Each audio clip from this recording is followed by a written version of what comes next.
Recentemente, a decreto ng gubernamental na 2 miyembro de cuerpo policial ko a receber ng promosyon como hoofdinspecteur e hoofdagent.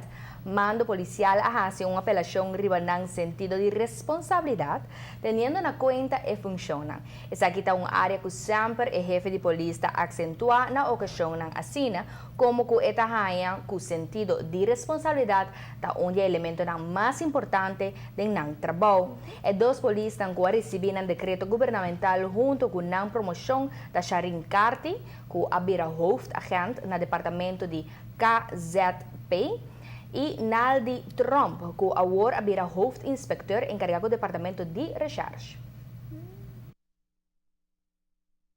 O senhor Trump está gente que eigenlijk está hobby conhecido no mundo de TOD, dus recherche técnico, e dos anos passados ela forma parte da algemene dienst, dus surveillance, e assim recentemente ela assumiu a função de jefe de recherche, algemene dienst, que está eigenlijk overgestapt back naar de recherche. Dat ongeveer lagen su stempel daarmee dus in algemene dienst. E a não está contente toch que ela toma ereto de bira jefe. Então cambio ding su correcto. E a não está muito agradecido que a pessoa aqui a toma ereto para encabeçar o departamento de recherche comum.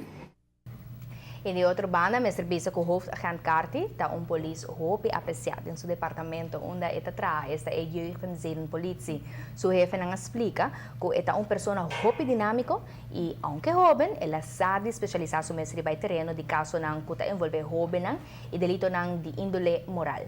Mando policial ta espera de por seguir conta com hopi a mais com su expertício valioso.